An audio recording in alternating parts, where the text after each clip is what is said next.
Let's join together in prayer. Gracious God, we give you thanks for all of your gifts. We thank you for our heritage, for those gifts that come down to us throughout our history. We ask you to be with Mark as he shares with us these days, to strengthen us in our faith through the learning and relearning of our past. In the name of Jesus we pray. Amen. Mark is going to do the next 3 weeks, for which I am eternally grateful and always look forward to it. And so it's all yours. Maybe not eternally, but maybe 3 weeks. Here's a handout that gives us an outline. It doesn't have as much detail. Let's see, you can just take one and pass it along. Next week I will try projecting outlines and pictures and what have you, but this week I didn't get to it. I begin with a quote from L.P. Hartley. Past is a foreign country, they do things differently. Are you okay? All right there, Kurt? I'm fine. I'll be okay. It'll heal.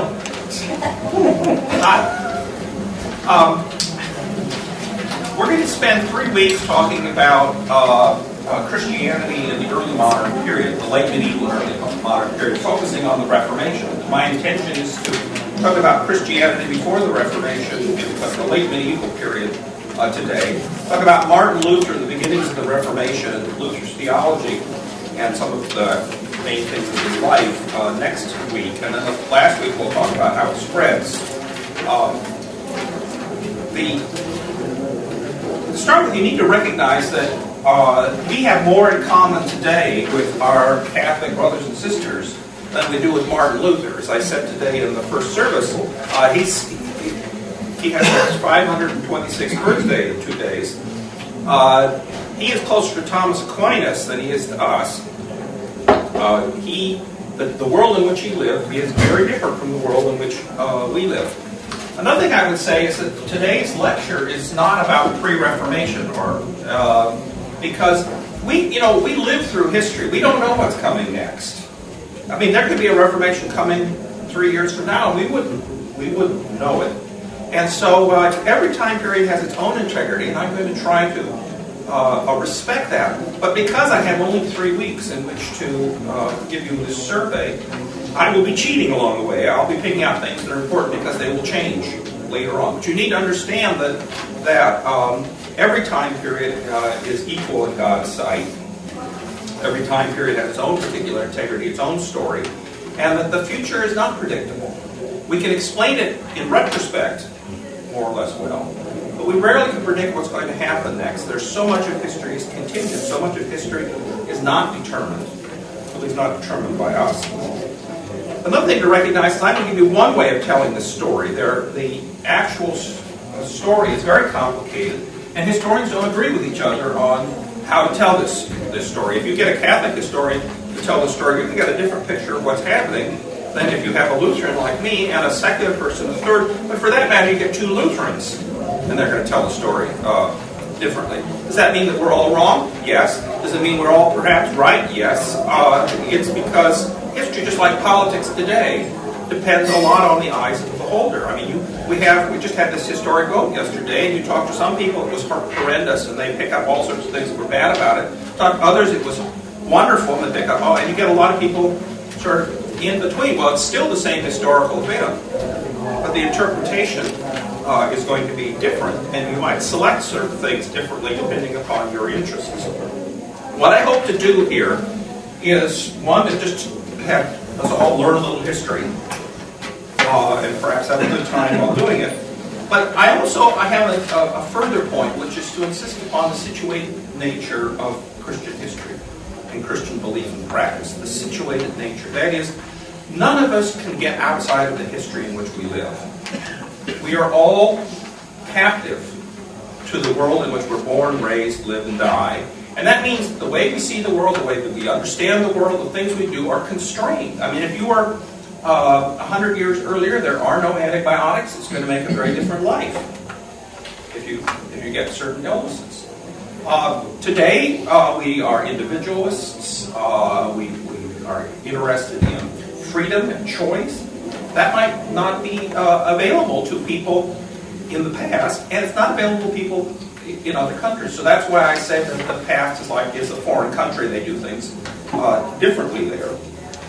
The theological point I would like to make in this is that our situated historical nature, where there are no eternal truths that we can know apart from the context in which we're actually living, is something that Christianity, and we would argue God's self, has recognized. That is, God could have, announced when, if by our lights, God could have sort of announced something, could have had something up in the heavens that was flashing all the time, telling you what was the truth. But instead, God chose to come to us through the incarnation in a particular time, the first century of the Common Era, certain place, the area of the Middle East, and as an embodied human being. In a way, God comes down to our level, speaks to us in a way that we, as embodied human beings living in a particular time and place, can understand. And God continues to come to us that way. And in today's sermon, those of you who are in the first service, you'll see that intern Rachel picks up on this. And those of you who are in the second will find out what she does.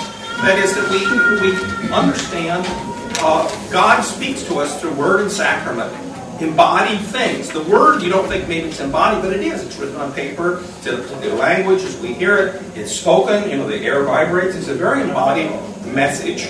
It's information, but it's information that is understood in a context. Most of us don't read Greek, so if we got it in Koine Greek, we would not understand it. Some of the words in Greek have different meanings, different both denotations and connotations for us today than they would in the first century. And of course, the sacraments are obviously embodied, the bread and the wine. So, I said at the beginning, we have more in common with the way we see the world and understand God and practice our lives with our Catholic brothers and sisters than we do with our Lutheran forebears. Because religion is for real people living real lives in the real world, and that's changed. And will continue to change. Our children and our grandchildren will experience religion differently than we do. We don't know exactly how. We can guess how that might change. One thing, for example, is that denominations, where you're born a Lutheran, raised a Lutheran, die a Lutheran, that's not happening to the same degree that it used to. In fact, it seems to be disappearing, so maybe that's going to go in some way. Or, if we look at our grandparents or even our parents, they might have been born Lutheran, and that was what they were. They were in a little Minnesota or an Iowa town. They grew up that way, and everyone else was around them that way. Now, we may have to choose to be a Lutheran because we have other alternatives. We're no longer living in Iowa, and there are other options around us. And so that was the other thing. I'm going to be telling a story about Luther and about Christians in the 15th and the 16th centuries. But one of my agendas is to just get us all thinking about how differently God comes to us in different contexts. Finally, I could tell you a lot of history. I could say this prince lived then, and this happened then, and what have you. I'm not going to do much of that. Instead, what I'm going to try to do is give you a sense of how people thought. Not the theologians, although to some degree, but mainly how ordinary people understood their life. And in part that's to push you to think about how we're all ordinary people in this respect. How do we think about these issues? And we may have some opportunity along the way to reflect on that, maybe not. I hope that at least in your own heads. I'm also going to be lecturing a lot. I would prefer to do question and answer, but to cover this much in such a short time, I'm going to be more aggressive. On the other hand, if I say something that either you don't understand at all or you think is highly suspect, then you should stop me and ask a question, and I won't bite you too badly. Okay? First, let me just give you a very brief sort of timeline, because then I'm going to talk about how people lived and experienced the world.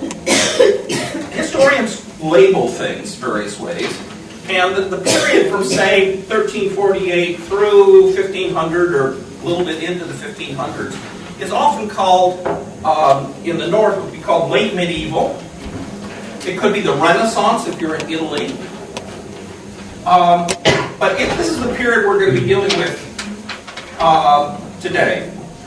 Now, why did I start with 1348 to 50? Does anyone know what happens then?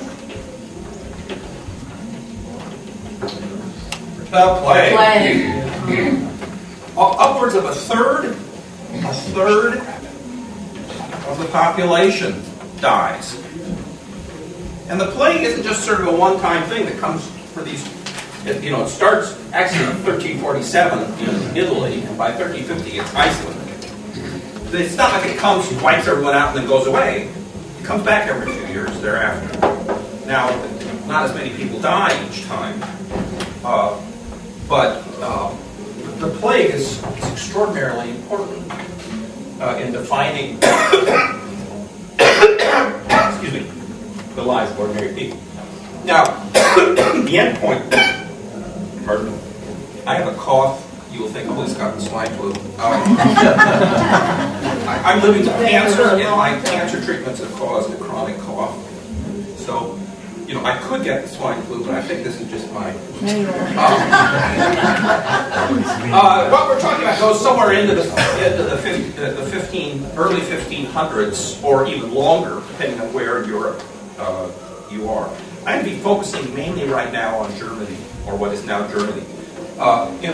In this period of time, it's actually 200 to 300 principalities, city-states, what have you. It's a little like, the United States has 50 states and has a territory. The Holy Roman Empire, or the German nation, has somewhere between 2 and 300. You'd say, okay, don't you know whether it's 200 or 300? Well, some are independent, some are sort of independent. They're changing all the time.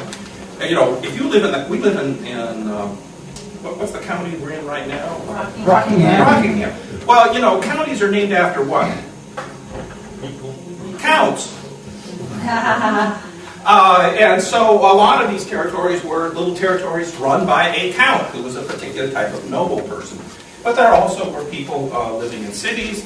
There were people living in the territory.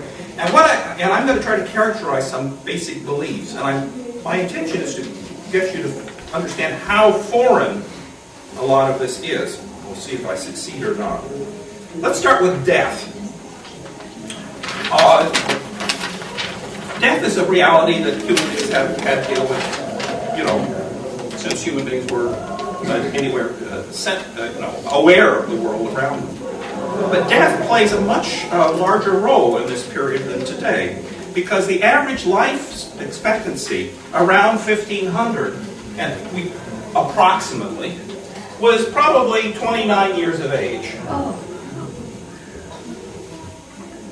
Most ordinary people, married couple, might have, say, 8 children, 6 of which will die in infancy. If you're wealthy, and in the cities of Italy, where they kept better records, so we have the statistics, if you were wealthy and the plague came, you could move to the countryside, and maybe you would save half of your children. So, when Luther hit 40, he called himself an old man.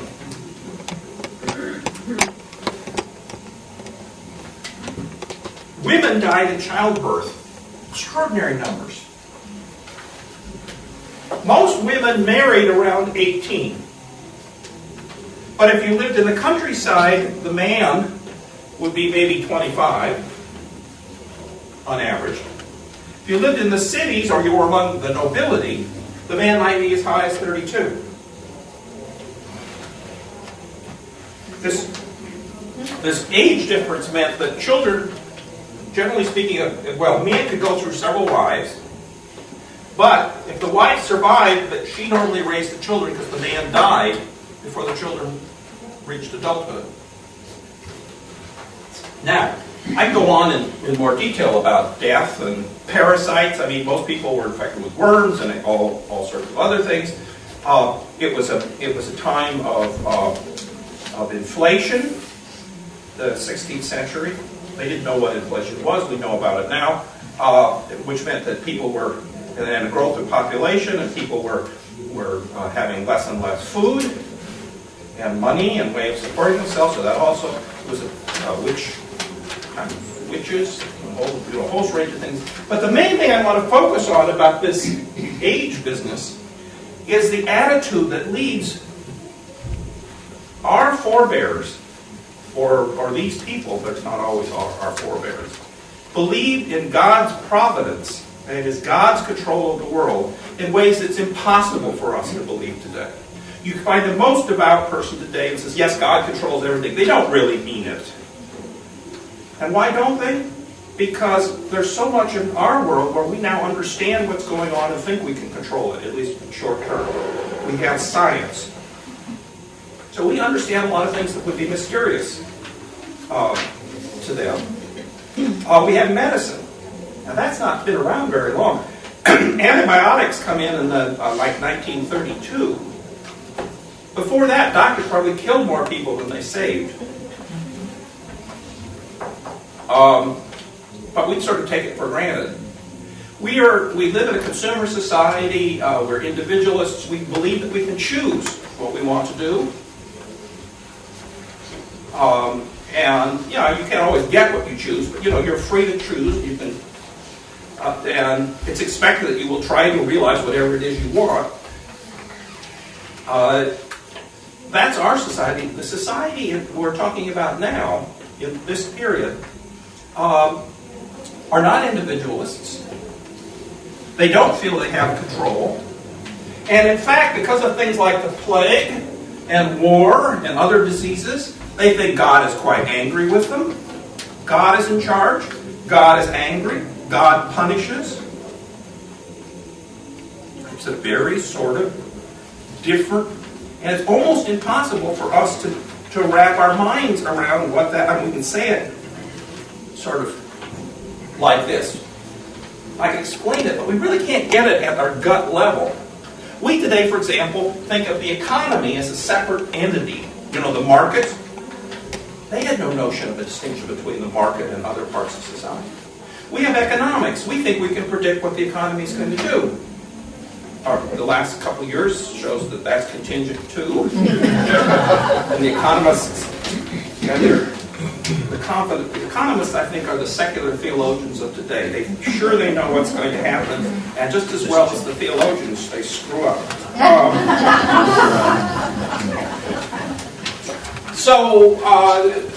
These people they saw God in charge. It was mysterious. They don't know what was going to happen. They were often ill. They could die tomorrow.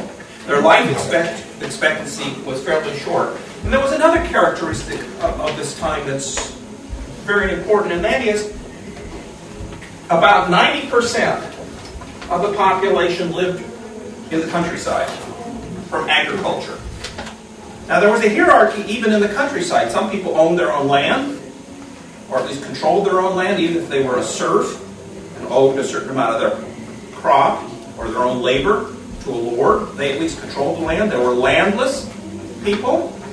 In some areas, the landless would be the older children, and the youngest would get more often it was the oldest would get the land, and the younger would have to figure out what they were doing. 90% so were in the country and living from agriculture, 10% in the cities. Maybe 5% of the population could read.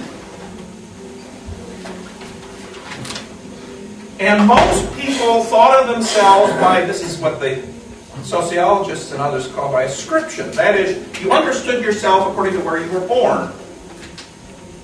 Now, if your parents were born in Norway, by ascription they were Lutheran. That is, in Norway, really the only choice was you were born in. There's two types of Lutheranism in Norway. You could be one or the other, but you were just born into it. And that is true in this period. You're born Catholic, Christian, unless you're part of the very small Jewish community, and then you're born Jewish. But more than that, it's more than just your religion. I mean, today you could be born Lutheran and become Methodist, or be born Methodist and become evangelical, or born evangelical and do nothing. I don't mean that. I'm not picking that. But you were also born born as a peasant of a certain type. You might be bound to the land, or you might belong to a particular person, or the land might belong to the person and you're bound to the land. Or you might be one of the sons or daughters that are younger, and so you don't get the land. You could be, you were born a peasant, that would be about, somewhere around 90% of the population. No choice and no changing. Most people lived and died and never went more than 25 miles from home. And travel then was a lot harder than it is today. It could take months to go from Germany to Rome. Today you can do it in an hour by plane. If you're born a noble, that might not be so bad, except you had all the... Being a noble didn't stop you from plague or parasites or gout or any number of other things. But if you were born a noble, you're one of the very tiny percent. Most were born... The society was hierarchical. That is, they saw people in society in layers. Today, we think we're free, we're all equal. That would have been blasphemy. Democracy is a swear word in this period, the notion that people should be equal. No, people are different. Women should be subordinate to men. Men are subordinate to, some men are superior to others. The emperor, families are arranged. It's the pater familias, the father of the family is in charge. The wife and the children are supposed to obey. This was just taken for granted. It's not like someone said, this is what you have to do and here are the alternatives. You simply grew up assuming that that was the case. There are things today where we just grow up and assume. We just grow up and assume that you decide things by a vote. We grow up and assume that everyone should have a right to earn a living. We grow up and assume, do we, that women should be equal to men? I mean, there are certain things that even a short while ago were not taken for granted, and I would argue they're still not taken for granted today. But in this period, the difference was really quite between that and what we now know. So, just to start out, their view about who's in charge, choices you can make, control over your own lives, is going to be dramatically different than ours. Because illness and disease is much more prevalent. Social mobility is very low. And they are convinced God is angry with the world. And there's a lot of evidence for it. There is plague. There's disease. The Muslim Turks are attacking in the east. The French are attacking from the west. Things are happening which they do not understand. Population is growing. There's inflation. They don't understand inflation. They just think that they're, the weather is probably getting a little cooler, so there's crops are less. So there's more starvation, even as the population is growing. They don't understand any of this. And actually, when you think about how we're arguing about healthcare and some other things, there are a lot of things we don't honestly understand either. But we at least attempt to understand what the dynamics are, and we'll sometimes think that we do. They didn't. So that is a profound difference that will affect the story I'm telling. My attempt to tell the story of the Reformation. A couple of other things now.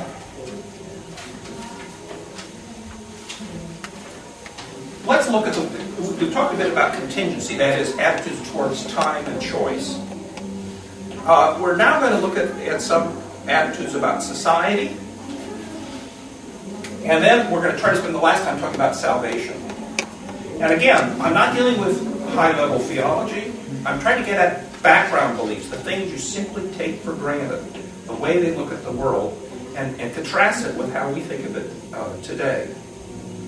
And that God, through Christ, speaks to that people just as He speaks to us. The context is very different.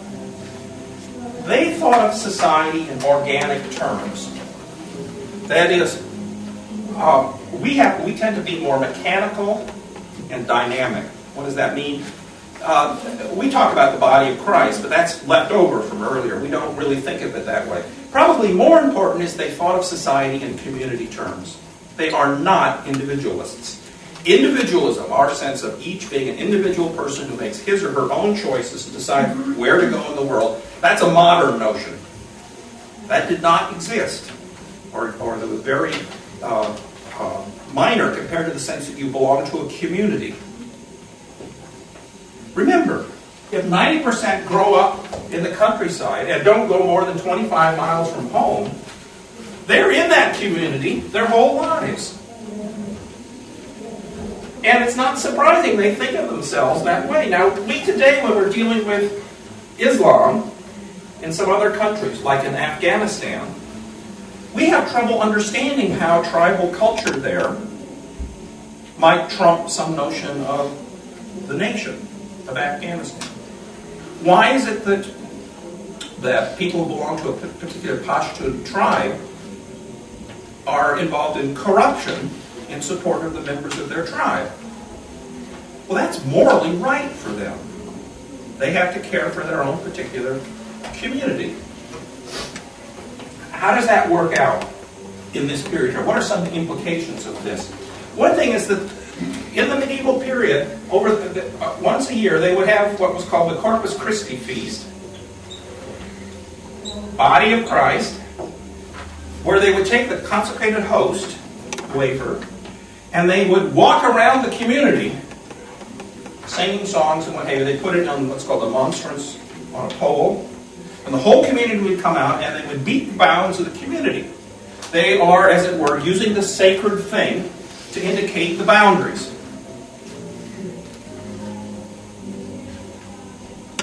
That community is responsible for the behavior of each member. So, this comes out of the Germanic customs that came in with the migrations back in the 4th, 5th, 6th, 7th centuries of the Common Era. So, if your brother does something, say injures someone else in the community, you're responsible for that, not just your brother. That's another. Today, when we talk about criminal responsibility, for the most part, if Mark does something bad,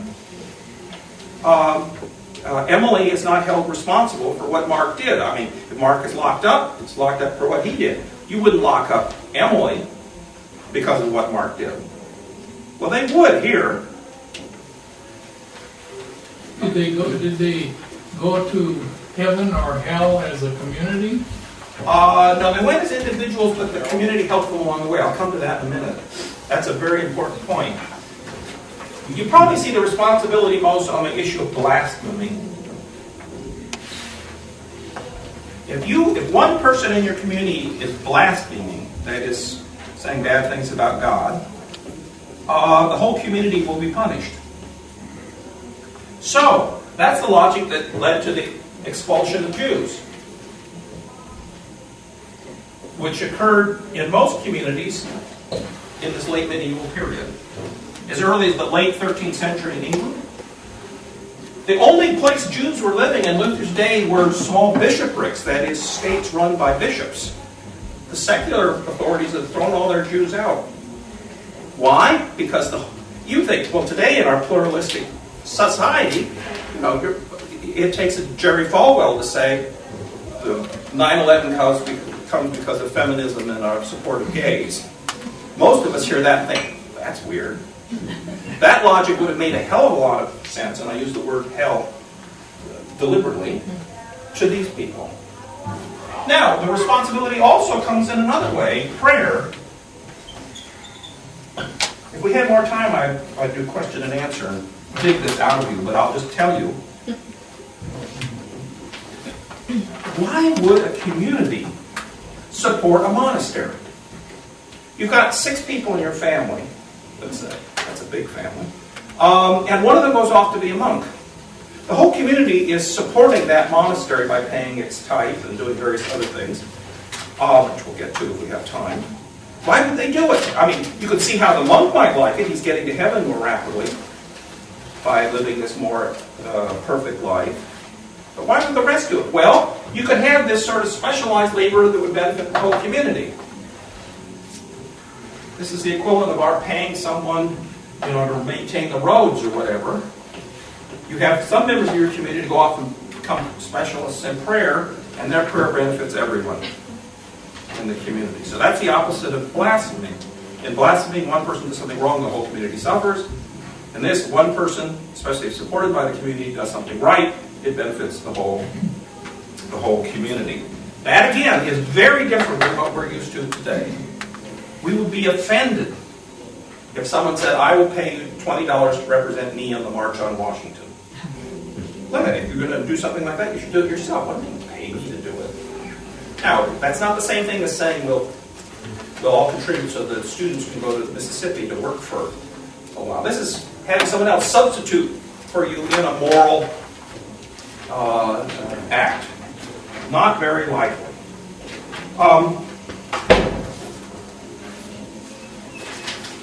Our word religion would make no sense to these people.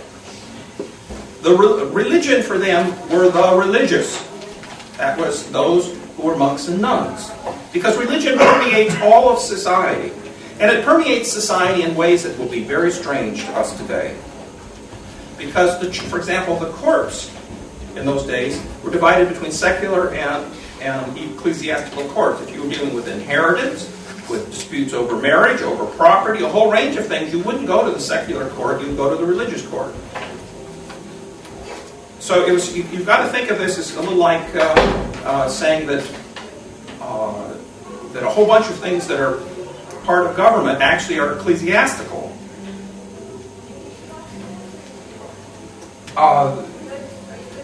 So, let me see, what else do I want to say about that one? There was another distinction in laity and clergy. We have clergy today, but clergy today, if Lynn pays his taxes, if Lynn runs a red light, Pastor Alderbeck, I should be saying, if Pastor Alderbeck runs a red light, he can be arrested. If he murders someone, he'll be tried for murder like anyone else, right? That wouldn't be true in this period. Clergy, and often clergy were defined as people who could speak Latin or read Latin. That was what were called a hangman's noose. A noose verse. You could say this particular verse in Latin, you would escape the noose. Why? Because clergy and the church was not supposed to shed blood. So if a clergy person executed someone or murdered someone, they would not be executed because they'd be tried in ecclesiastical courts because they were clergy, and the ecclesiastical courts could not impose a death penalty. And they got around that sometimes by a decision being made and handing over the secular jurisdiction to take care of that. But clergy and laity is a distinction that we have, but we don't mean it the way it was meant then. Some towns were up to 10% clergy. You say, what are they doing? They're not all running congregations. They're involved in a whole spiritual industry, which we'll talk about here in a moment. Finally, just in this one, and then I want to get on to the theological, not only is the community sort of the group, people think of themselves as belonging to this community rather than thinking of themselves as an individual. They see that what they do reflects on the community, and that what the community does reflects on them. They understand the distinction between clergy and laity. Clergy, by the way, one of the theological problems is we've got the Ten Commandments, right? Thou shalt not kill. Well, everyone should follow the Ten Commandments. So the laity were expected to follow the Ten Commandments. But then Jesus in the New Testament, and there are also parts in the Old Testament, said things like, sell everything you have and follow me, and give it to the poor and follow me. Or resist not evil, or turn the other cheek. Those sound like commands, right? But you can't run a society if everyone is expected to sell everything and give it to the poor. What do you do with a criminal if you're always supposed to be turning the other cheek? Well, this Jesus' thing were called counsels, or advice, and applying to clergy. That's how they did it. They separated the clergy from the laity, and they put the more extreme demands on the clergy, and the less extreme on the laity. So the clergy were expected to vow poverty, give everything away to the poor. They were expected to forgive. The laity didn't have to. The clergy were expected not to shed blood. Remember the business about the noose verse? So they handled this thing by dividing. Clergy does more, laity does less. Clergy gets to heaven more rapidly, laity not as fast. We'll come to that now. Any questions up to this point? Does this make sense? Weird, huh? It is like a foreign land. Are you born into being laity or clergy? No. Well, for one thing, if you were clergy, you were not supposed to have children. They did frequently, but they weren't supposed to. And so there were sort of clerical dynasties.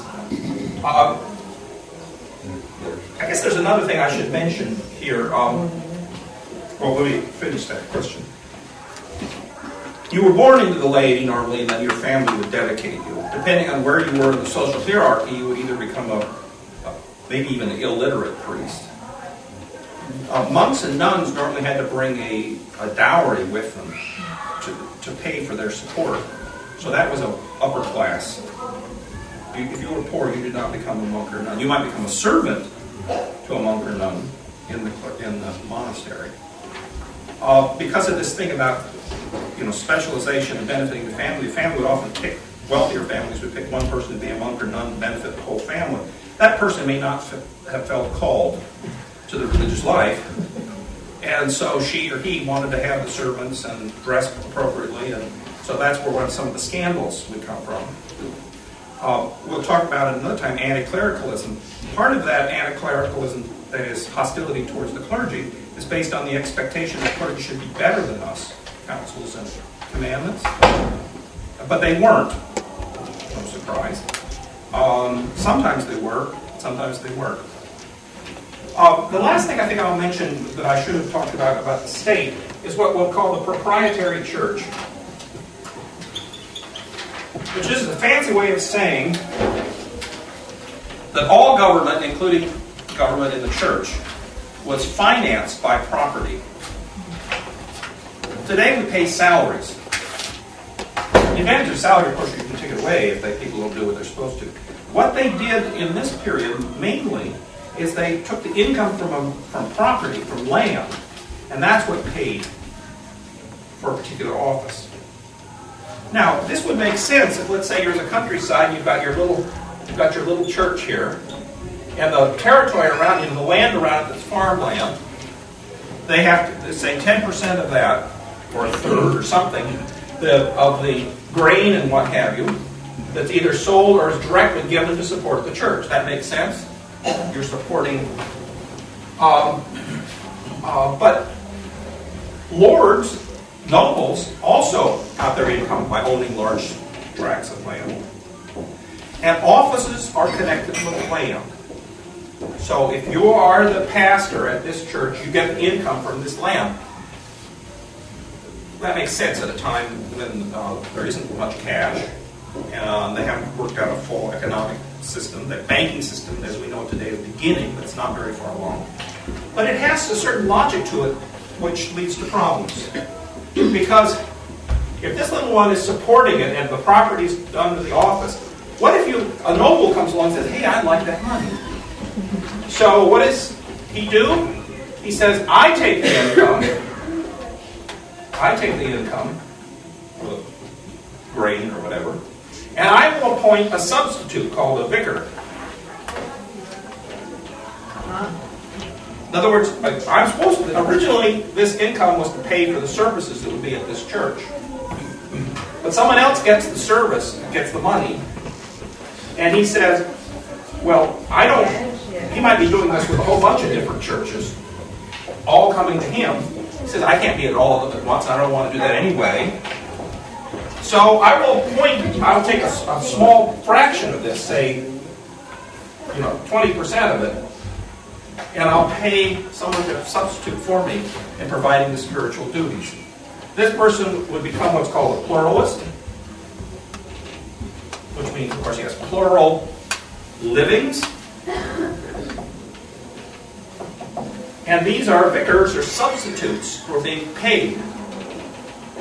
When you put office together with property, the rich or the powerful start collecting them, the income, and appointing substitutes.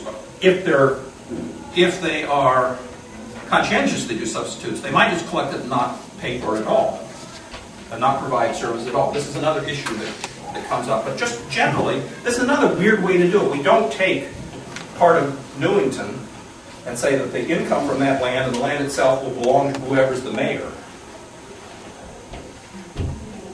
And of course, once the land belongs to the mayor and the mayor doesn't want to do it, what do?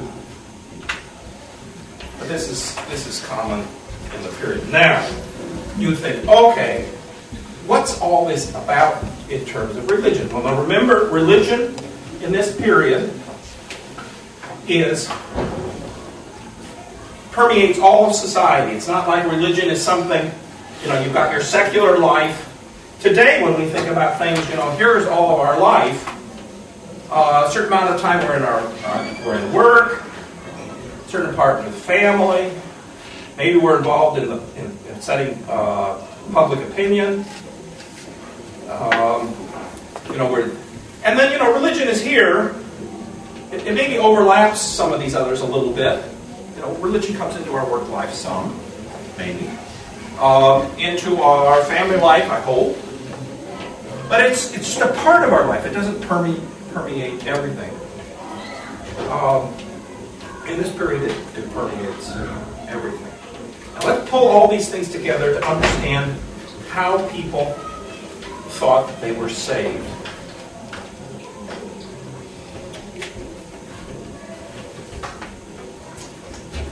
Start with the notion of community responsibility.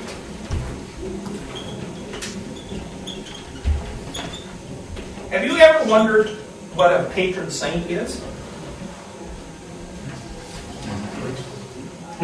Someone who prays for you. Yeah.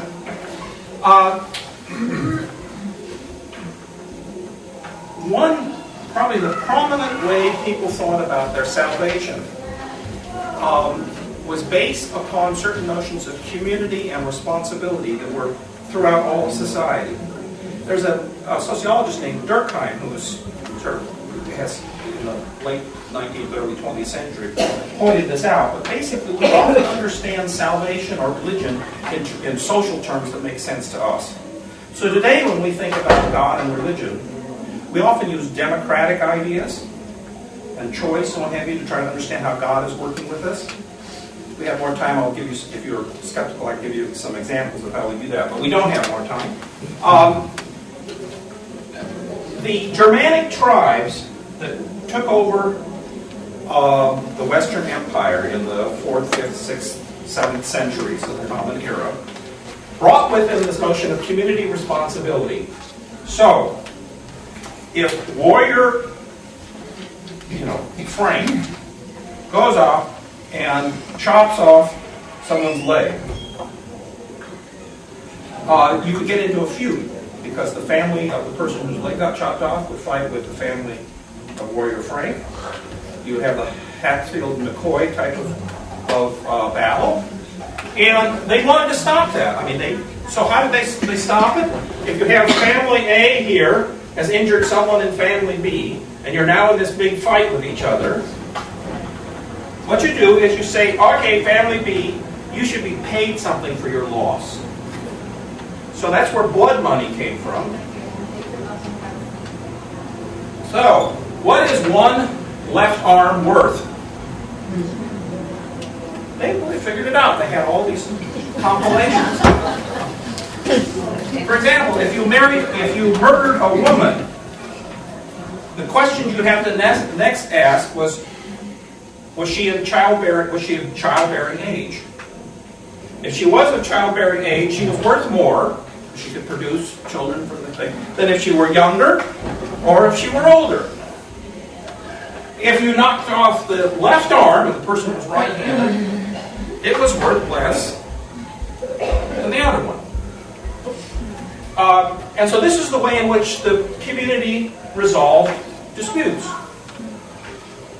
So that's a social way of thinking. And people, I can put it this way and sort of make fun of it, but this would have been built in the same way that when we ask how do we decide what we're going to do next, we think, well, we have a vote and the majority wins. Why would the majority win?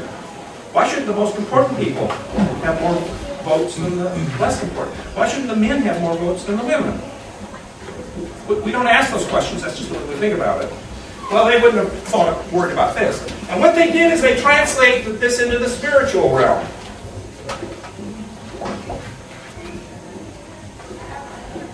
Here's how the logic went. Hold on to your seats. Adam and Eve sinned against God. They did an injury to God. If Adam and Eve are A, God is B. Okay? God can demand payment. Now, you determine what the payment is by what? How severe the injury is. And often that injury would depend on the status of the person who's injured. The woman, less status than the man. Childbearing. What status does God have? Infinite. Right? So you just got an infinite payment you've got to make. Now, Adam and Eve already owe God everything, right? Because God's their creator. So you're in a real pickle. You've injured God. God rightly could punish you. You owe blood money, as it were, an infinite amount of it. How are you going to reconcile this gap? Have I lost anyone here? Well, what you do is you need someone who belongs to this family. This is the human race. But who can also make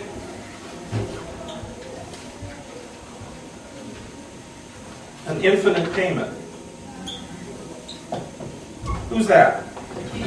Jesus. Both God and man represents the family. You might have wondered, well, why is Jesus dying doing good for anyone else? In individualism, that makes no sense. If Tim dies for us, so what? It's hard on Tim. How does that benefit us? But if you think collectively, all of humanity, and Jesus represents humanity, but Jesus is without sin, so Jesus does not owe anything to God. That's where the Immaculate Conception, you're born of a virgin, comes in. And yet the payment has to be infinite. And who can make an infinite payment? Only God. So they've taken this social logic and they've thought it through this way, and they've come up. And this is argument that I've just given you a cartoon version of is associated with Anselm in his treatise Cur Deus Homo, Why God Became Man. This makes sense? It may seem weird, but do you understand the logic? Alright, underlying this is the notion that sin and merit are quantitative.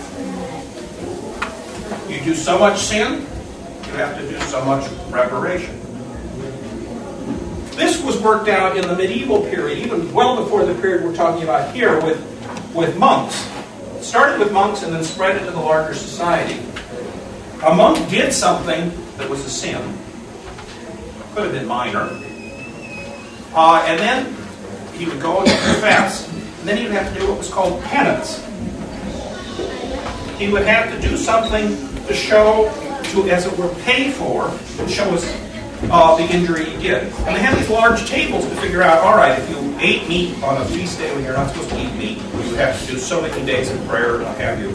If you slept with a woman, but you're supposed to be celibate, that was really bad. And so that would be a huge payment. This notion then goes into the general community. And this means that by the time of the Reformation, every lay person is expected. Okay. expected once a year at Easter time to go and confess the sins that they had committed during the previous year. And the confessor, who was a clergy person, had these tables where he would, or guidebooks, where he would look up, all right, how much penance would I have to impose? Let's step back a minute. Those of you who've been here a while have seen this thing before. Let's call this grace or goodness. How much goodness do you need to have to get into heaven? Let's say we call this the beatific vision line. You have to have this much grace. You have to be this good in order to get to heaven. Now, all of us, when we're born, we're down here somewhere. This is negative. What happens if you die? You're down here and you die. What happens? You're done for. You go to hell. Why are we born negative? Because all of humanity is the original sin. All of humanity is born inheriting the fault of the first parents, and then we add to it by our own individual faults. Well, you want to get up here, and you're down here. Well, you're baptized, and suddenly you're up here. God has given you so much goodness through your baptism. Now, you do good works, and then you go on your prom.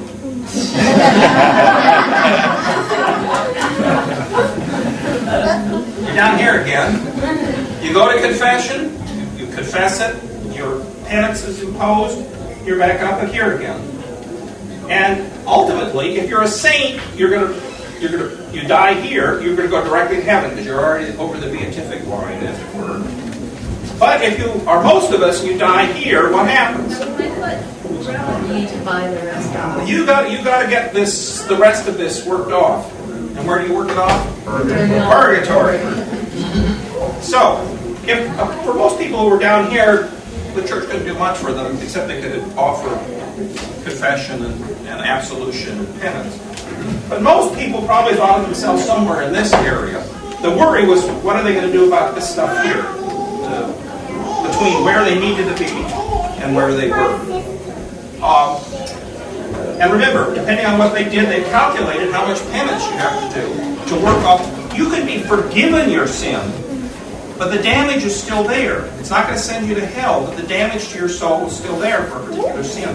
The penance is the punishment to work off that damage. So if you were down here and confessed, you'd be up here. And if you died, you go to purgatory. But whatever got you down here would still have to be paid for.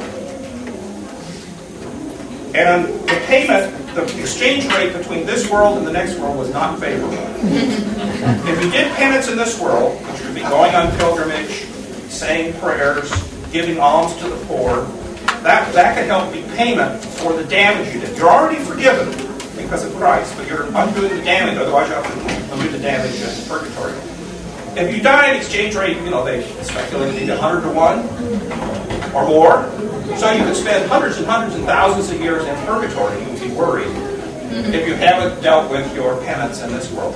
We are now set up for Martin Luther and a new way of looking at background beliefs. Any questions? Yes? I notice you haven't mentioned the Pope. I can't imagine the Pope being able to control this whole community thing. Well, he didn't want to. The community notion was fine with him. But I thought the Pope was trying to manage all of this purgatory. Well, he was, and then in 1476, he issues a bull which allows people to contribute for indulgences to the living and the dead. So an indulgence was a way of substituting a good work for the penance that you owed. It started out with people going on crusades. If you went on crusade, it was a substitute for all the penance you owed, and then sort of expanded. And then for a while, you could, in theory, buy an indulgence, the money would be used for some good deed, like building St. Paul's cathedral or basilica. And in 1476, the Pope says you could do it not only for yourself, but for others who are already dead. So if Uncle George, you think, is in purgatory, and has to spend thousands of years there, you could, at the favorable exchange rate, go and, after this point, and buy an indulgence for Uncle George. It was a good fundraiser. Yes. I still get back to my other question. I missed somehow when this got from the community having separate consequences and the individual now is the one. Well, but it's not that individuals. I mean, individuals would say individually, but the community supports monastery. The monastery is praying. It gives grace to every member of the community and helps them along their path. So without supporting the community, they wouldn't be here, they'd be down here.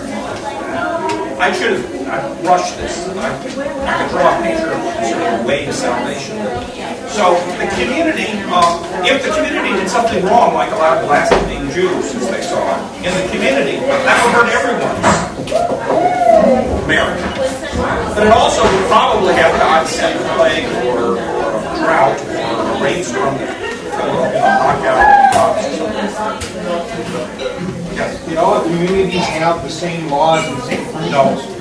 So you can move to a favorable. Oh, well, you mean in terms of the spiritual? Yeah. Well, there were different guidebooks. It's a little like, 101 different ways of teaching. So some communities were more strict than others, and people actually would shop around. They knew that if they went to a visiting friar, one, they wouldn't have to tell their own pastor what they'd done, which was nice. And the visiting friar might be more lenient. But the worry was, if they were scrupulous, this is one worry that Luther has, the lenient friar that says, no, you only have to do 20 Hail Marys and go on pilgrimage to the local town, that might not be really cover the sin. And if it didn't really cover the sin was really 4 times worse than that. The 3 times that you have it done will be paid for in purgatory. So the worry is that, it's like a doctor who doesn't diagnose enough drugs. Is it going to really kill the disease or not? Okay, thank you. Thank you.